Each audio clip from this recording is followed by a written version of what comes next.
Another katanungan ano, Professor Domingo ano, galing din sa Facebook viewer, galing kay Arvin po ito. Ito para ka-partner Manuel, medyo na-discuss kanina and ulitin ko lang po, may kadugtong kasi siyang katanungan ano. Mhm.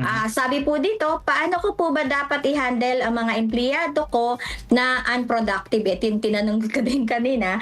And then paano ko mamomotivate sila na gawin ng maayos yung trabaho?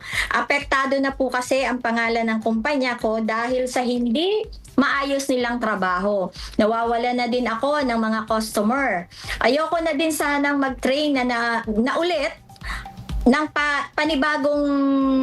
panibago tapos ang ending ganun pa rin ang gagawin. Service provider po kami at mahalaga po sa amin ang magandang serbisyo sa ipinangako po namin sa aming mga kliyente. Tama lang po ba na bawasan namin ang sahod nila dahil sa hindi maayos na trabaho nila? Professor Domingo, ano po ang inyong comment? Well, sa narinig ko, medyo kulang pa tayo sa information bago ako makabigay ng payo na maayos, no? Pero ito lang masasabi ko, no? Sa aking experience as a consultant, as an industrial engineer, huwag muna natin sisihin yung mga tao kung hindi sila productive. Baka may iba pang problema eh. Kasi mahirap yung trabaho o kulang sila sa kasangkapan, mainit sa lugar nila, di ba? O nalilito sila sa policy, nalilito sa standard o walang standard. So talaga magfe-fail sila, no?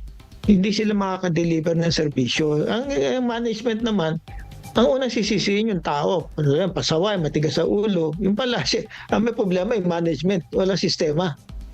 Hindi mahirap sumunod yung mga empleyado sa patakaran na tama. O kaya walang patakaran. Yun ang worse, no? Ina-assume nila na service provider, dapat common sense, alam mo service. Hindi naman common sense ang service eh. May sistema yan eh. Lalo na kung BPO ka o service provider. Dapat maayos ang standard natin para kahit man sino empleyado, madaling sumunod, madaling pusunurin. Okay? So training is not enough. Even salaries will not enough. Kataasan mo sweldo niya at i-train mo. Pag wala ka sistema, magfe-fail ang system nyo.